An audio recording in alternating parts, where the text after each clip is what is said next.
Before Lewis and Clark carved westward trails, there was a man who carved empires with a muddy boot print and a flintlock. His name was George Rogers Clark, conqueror of the Old Northwest, architect of a boundary, and a forgotten general whose victories echoed louder than his fame. Born into a young nation still learning to walk, Clark marched beyond its borders and seized a future no one had the courage to claim. This is his story, not just of battles and borders, but of vision, sacrifice, and a hero's fall from glory. George Rogers Clark was born into a family whose values of duty, resilience, and frontier ingenuity would help shape his historic career. His parents were John Clark and Ann Rogers Clark. John Clark was a planter and government official of English descent, and together with Ann, whose Rogers lineage brought a strong sense of commitment and morality, they established a household that produced 10 children. This nurturing environment instilled in young George and his siblings the ideals of service and perseverance that would later become hallmarks of their contributions to American history. Within this close-knit family, the sisters played essential roles in reinforcing the family's social fabric during an era of constant challenge and change on the frontier.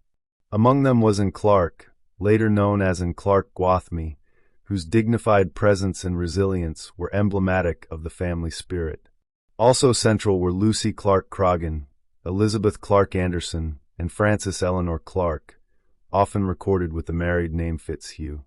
Although the historical record tends to focus on the military exploits of the Clark brothers, who actively contributed to Revolutionary War campaigns, the sisters provided critical emotional and logistical support that helped sustain the family's legacy during turbulent times.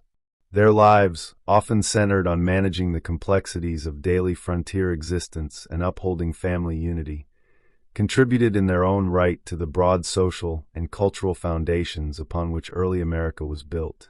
The Clarks who became prominent in America were part of a broader wave of migration from England during the early colonial period.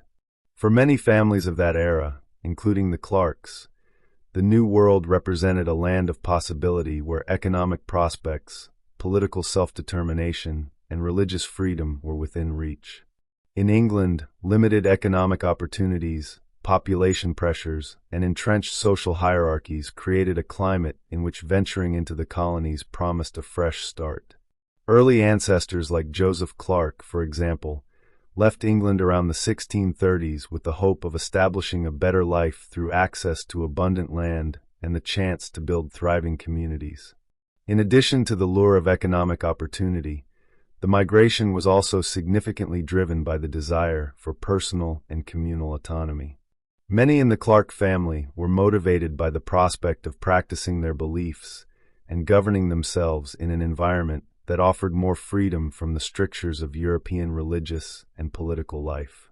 The colonies provided fertile ground for those seeking the liberty to participate in local governance, own land, and lay down roots in a society that valued self-reliance and communal progress.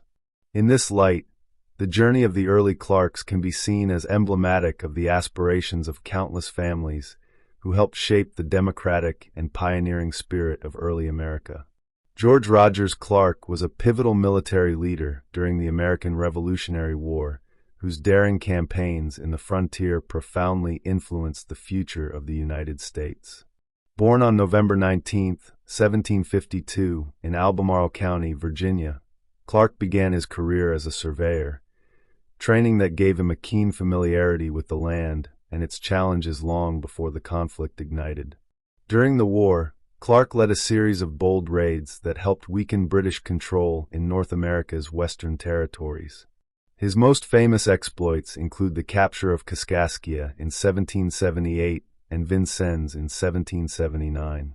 These strategic victories not only disrupted British influence, but also paved the way for American claims over the Northwest Territory, a claim that was later solidified in the Treaty of Paris in 1783.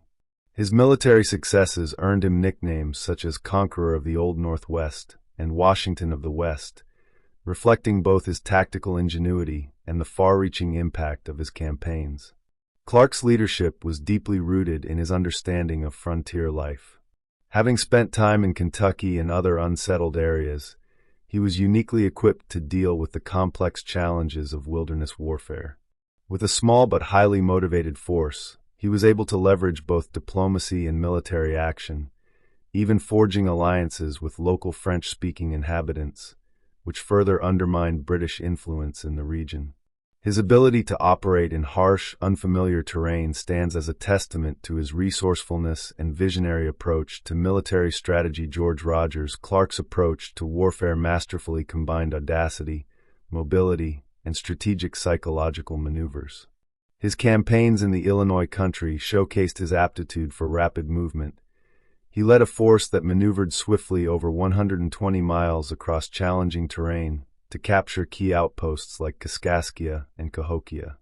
Instead of relying on large numbers or prolonged sieges, Clark capitalized on speed and surprise, striking enemy positions before they had time to regroup. This not only disrupted British defenses, but also sowed considerable doubt about their ability to maintain control over the expansive western frontier.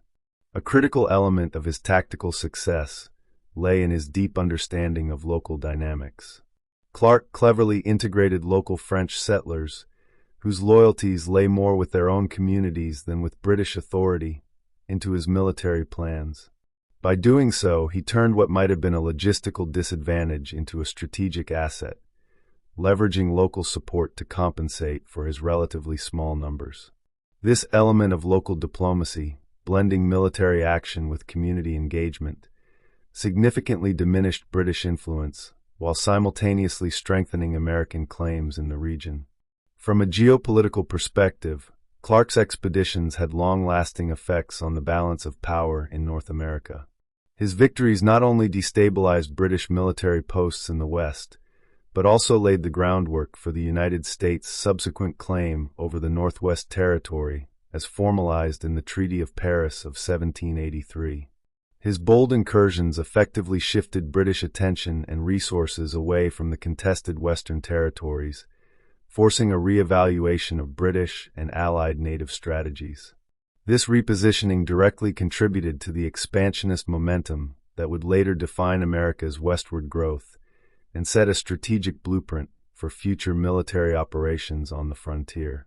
Moreover, the psychological impact of his campaigns cannot be understated.